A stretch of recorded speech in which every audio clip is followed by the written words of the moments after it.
Hello and welcome to Property Roundup on iPropertyRadio with myself, Carol Tallon, the show where we chat to industry experts to get a view on new trends emerging. This show is brought to you in partnership with the Property District, changing the narrative of the industry. Today, I'm delighted to be joined by Alicia Greene, a flexible offices consultant with Knight Frank. Alicia, thank you so much. I'm delighted that you're in a position to join us today because flexible offices is definitely the hot topic of the sector today. Thank you so much for being with me. Thank you so much for having us, Carol. It'll be great to chat about the sector and everything that's going on. Well, it's particularly relevant. I can't remember a time when we've had as many office and commercial buildings references in the headlines and such contradictory commentary coming out. So it's a really good time for us to be chatting. So maybe let's take a step back and talk about the new department that you've set up within Knight Frank over the past year. You might just talk us a little bit around the work that you and your team are doing. Yeah, so I would have joined the team here in Knight Frank last year, would have been around this time. So we've set up the department. We're here kind of the 12-month juncture and obviously, building it from the ground up. I myself have a background in selling office space with startups where I was before. So I think definitely we've always been looking to kind of service that side of the market from somebody that's setting up their business on day one to, larger firms that are looking to grow and have that scalability, within an office space, within a provider, and to very much bring them along the process from day one and to be there at every single stage of their business journey. Again, as I mentioned at the start, it's a particularly interesting time for office space, not just in Ireland, but globally. Just over the weekend and over the past week, we've been listening about, Ireland currently has the highest level of commercial vacancy as it's had for about the last decade. And a lot of that is offices. And obviously we're not just talking about vacancy, but then with the sustainability conversation, we're really veering into potential obsolescence, which is something that isn't maybe being discussed too much in the Irish marketplace, but certainly something that we're going to be looking at. But the current office vacancy rate appears to be it's continuing to rise. So you might just give us an overview of where you see the office marketplace at the moment and maybe where flex space then maybe fits into that. Yeah, I think there has been a lot of, articles being written about, it seems every single week that there's something, being written in one publication versus another. I do think that the outlook, you can take whatever you read, it depends on, I can only say from our point of view, we've seen very strong requirements and occupiers coming to us. Now, whether that's looking at, I think the requirements might have changed, but that's being reflective. And I think a lot more clients are coming to us and being aware of the market and being aware of how much money, that they need for their teams. They are tailoring, I think the office will always have a space. It will always be relevant. I don't believe in the office is dead and all of those sort of articles.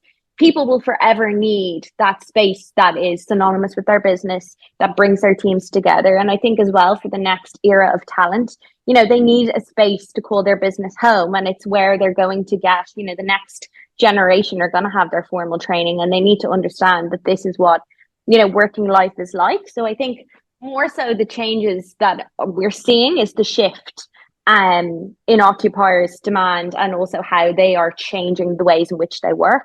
So I think flex fits into that perfectly, because it gives all the occupiers the opportunity to say, listen, this is where you want to be now, this is where you want to be in 18 months, and you can very much business plan with them.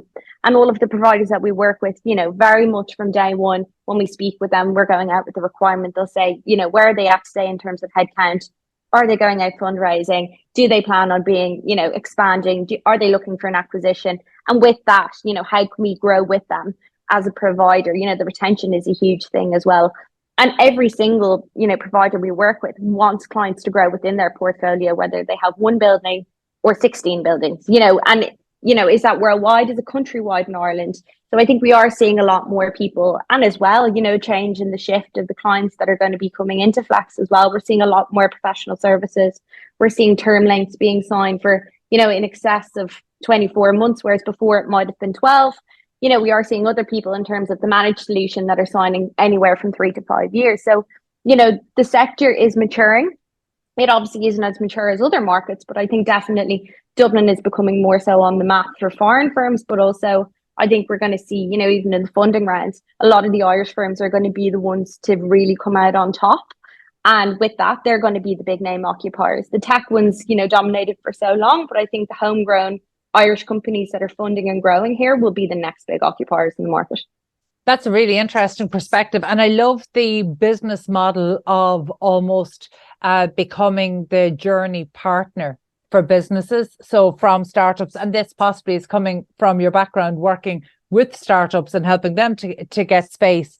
But from a traditional agency point of view, it's quite unusual to be effectively shopping for solutions that aren't in-house in your own office department. So explain a little how that works.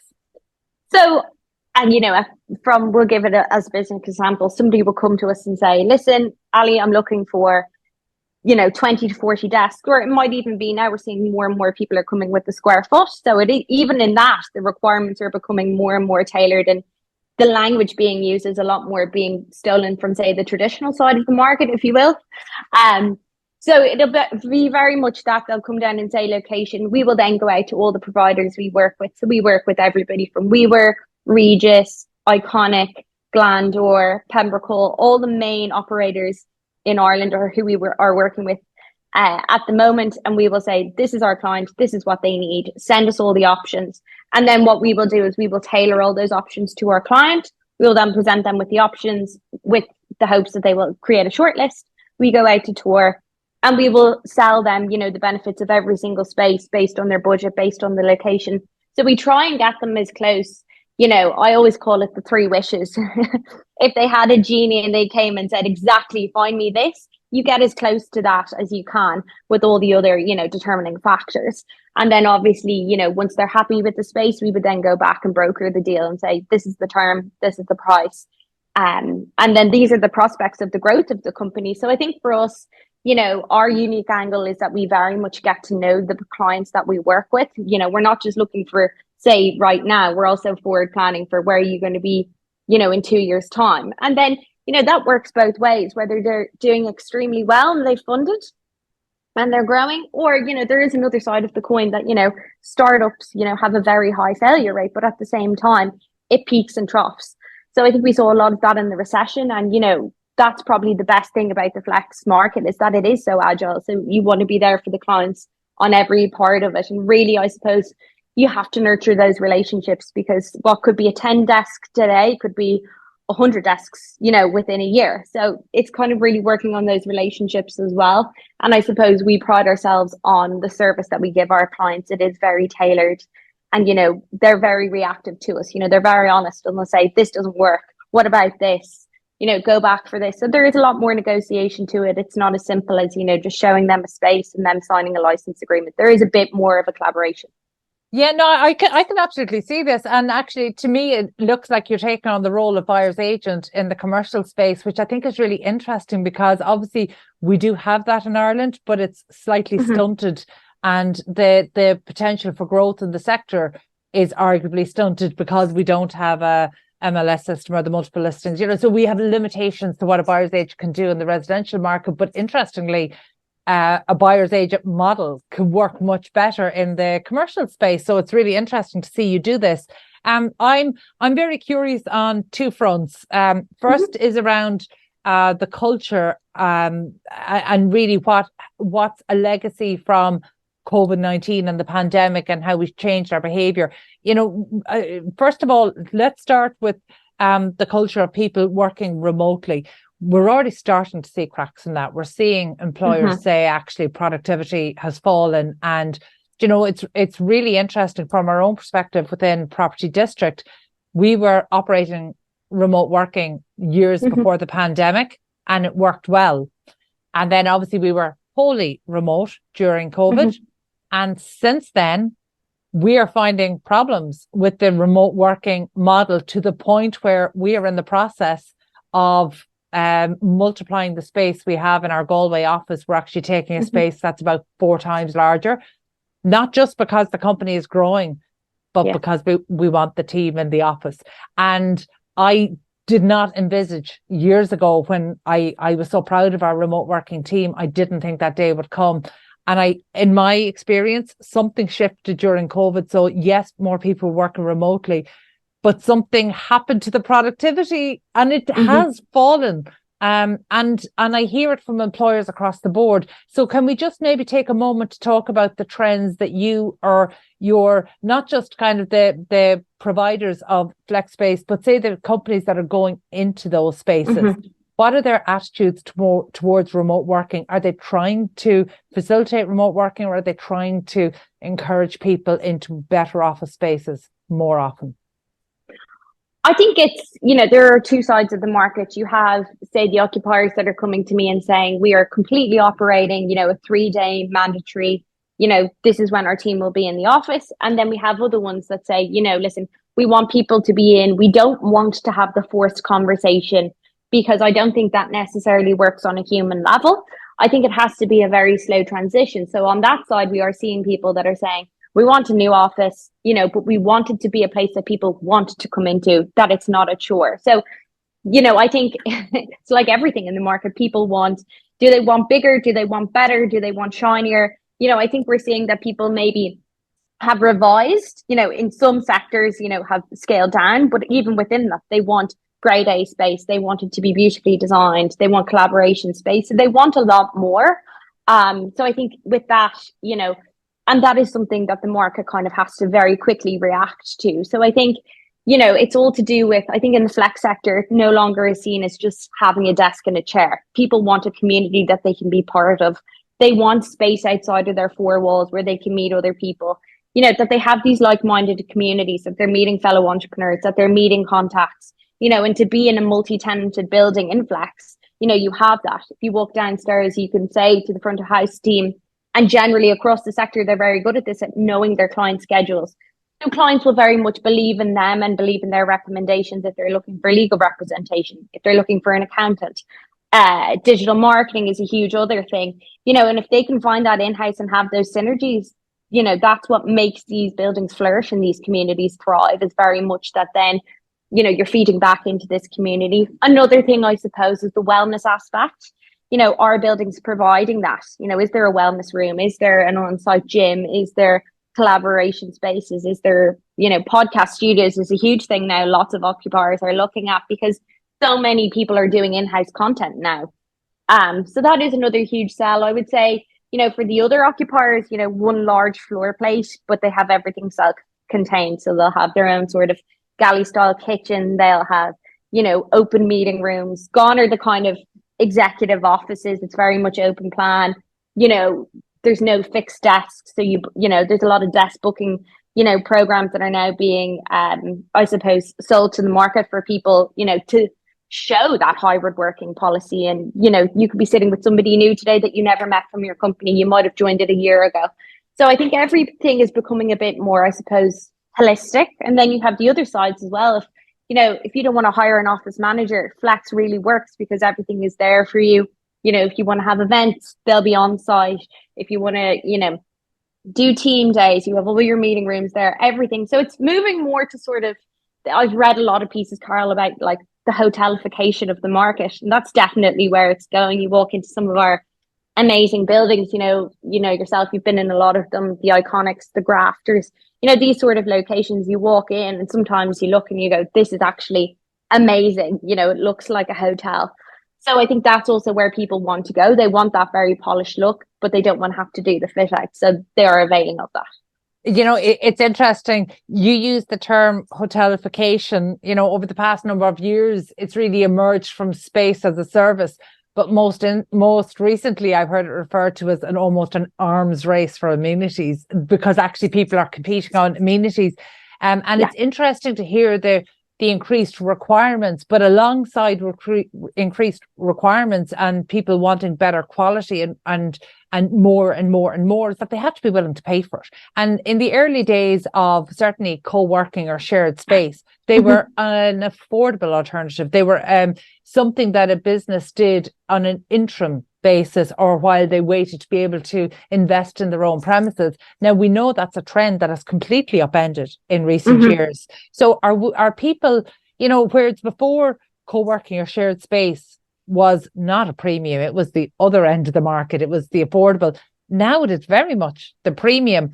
Are people and I suppose are companies willing to pay for that? Are they willing to pay for all of the other benefits and the holistic room and the events and everything on site? Is this something that they want to invest in? Yeah, I think for them, the key thing, the amenities are great to have and things like that, but the core thing for them is the flexibility that they can't get necessarily in the traditional market. And that they feel like they can grow somewhere with the provider, and very much they're the driving force. It's very much 50-50. I need this much more space. What can you give me in your availability schedule? So I think that's probably the core thing that they know that they're paying for, and they really value that because they can't get that in other alternatives on the market.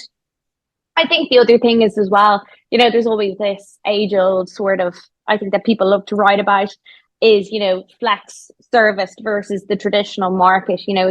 Is it necessary? I think there's this prejudice that it's seen as very expensive compared, but I suppose now we're seeing a rise in fit out costs, to have facilities, all your rates and all of those sort of overheads that you add when you're looking at a square foot cost, versus all those other things. I think they are becoming more and more in line.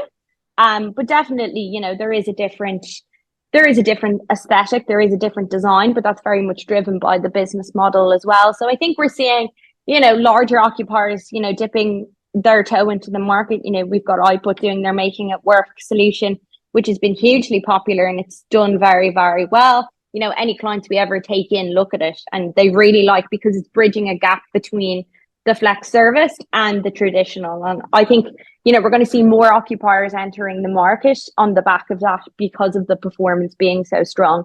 And those slightly bigger occupiers or professional services want to go into that. Alicia, what surprised you the most over the past 12 months as you were setting up the department and speaking to people? Because it is a new offering, it's a new way to approach this, and it's a really changing, shifting, evolving marketplace. What has surprised you the most over the last year? I think, the market has changed even so much in 12 months from when I joined.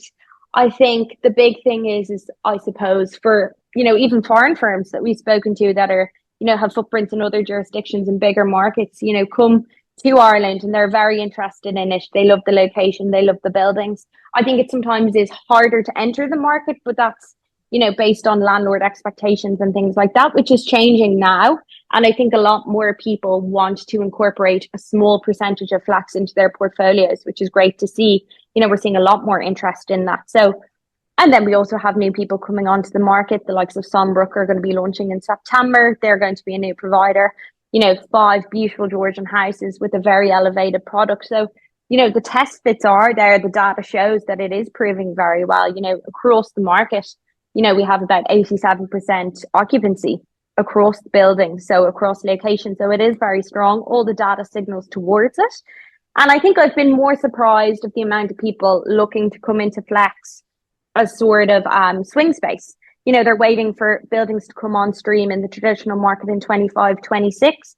So, we've worked with a couple of big name clients, enterprise level, that are going into flex, signing contracts for 2+ years. And then we know that they're going to make the transition to the other side of the market, which for us is great because it complements that we can service them on my side, but we can also put them over to tenant rep or to traditional offices and the landlord side. So for us, it's been incredible that we can very much build on that complementary service, that we can do it here, and that very much the clients that we meet with myself can definitely migrate and transition and graduate into the traditional market, which is what we want to see. We don't want the two to be in competition with one another.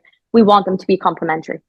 Well, not only that, but obviously if you're meeting people several years before they go into what will essentially become their permanent commercial address, that actually you're getting to learn a lot about them. You're getting to work with them to shape their requirements, as opposed to a company coming to you from scratch looking to do that when you don't have that relationship built up. So I can see how that would actually give the Knight Frank office team a real advantage then, actually, when we're looking at the pipeline of office space that's going to be filled over the next 2 to 3 years. Again, you know, it's just a particularly interesting space.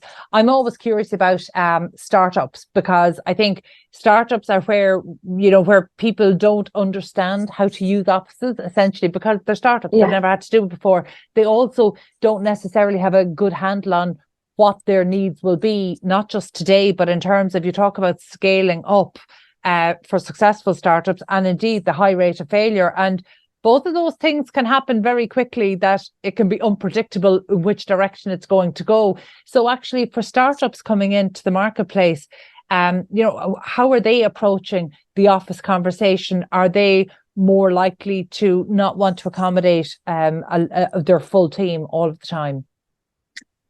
I think it depends. You know, it very much is, from my background, I think it really depends on the founder. How are they, you know, not towing the line, but I suppose setting out the expectations of how they want to work. So if you're an early stage business, you know yourself, Carol, when you're setting up a firm, you want your people to be there. You want everybody to bounce off one another. You want that idea creation and collaboration to be there. So very much, I think it has to be driven from, you know, the top down. And if you create that air and you create that culture of, listen, we're all here, we're all creating something together, and you have that buy-in. You know, we see a lot of the startup clients that we work with that say, yeah, our team are in 4 days, 4 out of 5 days a week. They want 24-hour access, because they know that they have an investment in building something in the early stage, as much as when it gets to the scale-up stage. You know, if you're raising a certain amount of money, as we have a very buoyant, you know, funding landscape in Ireland through Enterprise Ireland, through the IGA, through the funds, the likes of Elkstone, ACT, all of those sort of things. You know, we have a very active market. We have a very strong pipeline of clients that are coming through. So I think for them, you know, they want to build their teams here. That's why they have located here. But also at the same time, they know that the people that they are hiring are people that will complement the team. So very much everybody has a role to play. So I think it definitely comes from there. I think, you know, if you have a lovely office for people to come into and work from, that's another great element to it. But I think as well, generally, when you meet them, they're so quick on, that's why they come to people like us, is because they don't want to go around and go on Daft and go through 10 websites. They want to just come to somebody like myself and say, Ali, this is exactly what I need, where I need it. You go to the market, and they know that it's taken care of.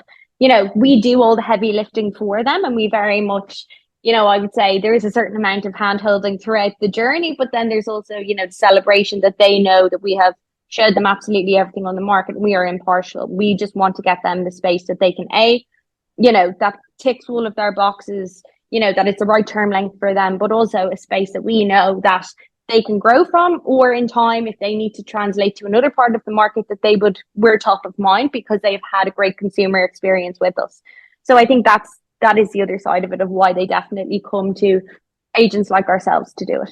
Very good. And look, it makes absolute sense. It's back to this almost buyer's agent model, and then you're starting a relationship that can continue as the company grows and scales, which absolutely makes sense. And I suppose before we finish up today, because you have the advantage of being able to go into a lot of these offerings, it's been a while since I toured some of the flex space, and I know I haven't been into the last 2 or 3 that have opened.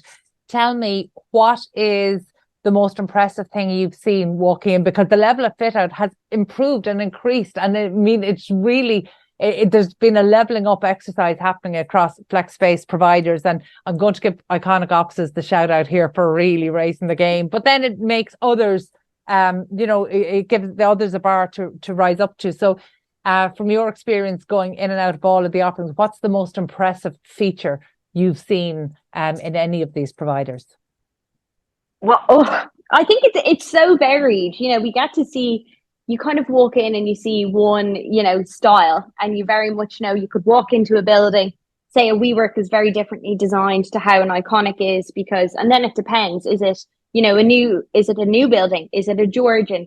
Even no Georgian is the same. You know, we're seeing now a lot more Georgians being knocked into 2 that are shared, you know, that are no longer kind of one room, and then, you know, they're being knocked into big open plan spaces, which is what the market now wants. So I think, you know, we're seeing a lot of great stuff come to the market. I think we're going to see, you know, Grafter has definitely come in on the back of Iconic. You know, they're opening up their new building, Smith House on Stephen's Green, which was the old Top Shop. So And even then, that's going to provide something very different because there's going to be retail on the bottom, workspace on the other floor. So that's something new to the market that we haven't seen anywhere else. The likes of, say, like you said, they're iconic, have so many different locations. Each building has its own personality and are, nearly the heroine in the office story and things like that. But then you have the likes of, say, Pembroke Hall. They've been in the market for 20 years. They have so many buildings. They have Georgians, they have new buildings that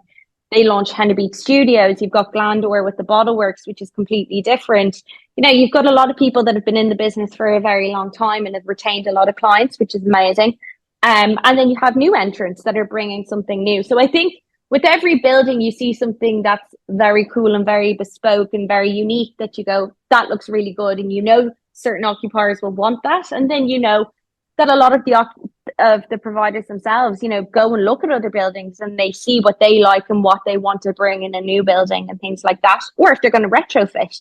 Because the market is so competitive now that you have to be constantly evolving. It's like having a hotel. You need to do 20% every year because people will look and they have a very keen eye now. So I think even people are going from one provider to another just for change. It could be that they can't be accommodated where they are, and they look at what they know and they look at what they would like. So it's interesting to see people's shifts, and what they want from one provider to the next is very, very different. But I think definitely, the quality of the spaces in the common areas, even with the offices themselves, that it doesn't matter where you go within the building, that everything is maintained. I think the front of house teams, community teams are really strong as well because they get to know the clients. They know where they are in their journey. They know all of their staff. So I think that adds another level of comfort, and service is a huge part of it, Carol. The people that are really looking after their clients are going to be the ones that will dominate in this industry, no matter what their building looks like, because at the end of the day, it's all human connection. It's amazing that it does come back to great service. And at the end of the day, real estate has always been a service-based industry and continues to be that. So actually, that's a really timely reminder. So thank you so much for that. And I suppose finally, let's help the flex space providers here by you have insight, because you get to talk to the users about what they want. You get to walk them around where they get to compare all of these genuinely world-class offerings. So you obviously get a sense of what is a priority for businesses. So let's help the flex space providers today by saying, in the last 12 months, what are the trends you're seeing emerging that are not just nice to haves, but what are the priorities for occupiers now going into flex space? I would say on the larger size, we're seeing a lot more requirements of, in excess of 1,500 square foot. We're seeing a lot more for anywhere from 2.5 to 4,000 square foot. We're seeing, and with that, they're saying, show me something in the flex managed sector, but also show me it in the traditional market, because those smaller sizes sometimes are hard to service, or the term length mightn't be, achievable for these clients that we meet. So I think definitely saying, we feed back all the time to the clients. They'll ring us and they'll say, what else are they looking at? And within reason, certain clients, we cannot disclose that information because obviously privacy, we really value that on our clients' behalf. But I suppose there's general feedback that you could say, that they thought you needed more, phone booths because they're not going to build an internal meeting room, and they've seen that in other buildings. Is that something that you guys have down the line, or have you got an office that's been hard to let that you could turn into a space like that? If it's all open plan, offices, sometimes that's very hard to achieve in a Georgian. They don't want to have, say, a whole floor and have 4 or 5 offices. The other thing is disability access is huge. We're seeing that for a lot more of the multinationals, that they have that built in. ESG policies, that's another thing, but we're probably a bit behind on that, but I think great efforts are being made in the Irish market to really bring that up to standard. So that's a bit of a longer journey. It's nice to have, but I think we're going to see more and more, clients coming to us asking about ESG policies, disability access and things like that. That is a huge thing, which is very hard to do in the likes of the Georgian buildings. But I think, open plan, floor plate, lots of collaboration zones within a suite. And if any occupiers can offer that, to one tenant, they will more than likely achieve a term of, 3+ years, more so probably 5. So we are seeing that definitely, from every part of the market, everything is changing, from the smaller occupiers, what they want in terms of facilities, to the larger ones that are saying, listen, this is where we want to be. We want to find a home for 5 years. This is exactly what we want. Go out and find it. Which sometimes is difficult, and you have to manage everybody's expectations and say, we will show you absolutely everything on the market. It mightn't be within your price range, but we want to show you. I always like to give them an A, B, and a C version. So A is absolutely, everything that you could have, no budget as an issue. This is the top of the market. So you can say, listen, you mightn't be here now, but this is where you could be in 3 years. And if somebody has a lease expiry, we know then that's where you want to be. And we can have those conversations and earmark things that are even coming, off market, which we are seeing a lot more now of as well. The B option is probably, very close to their budget, and exactly, they might have to make a bit of a compromise. And then the C is, listen, this is what we can give you at the moment. This is based on, the term that you want or the budget that you have. But listen, there are conversations to be had. I don't think necessarily this is the list price and that's it. All of the providers at the moment are open to conversations, but it needs to be mutually beneficial for both. So yeah, I think there's a lot more negotiation that goes into it than probably a lot of people think on the flex. I think people think you walk in, you sign a license agreement and that's it.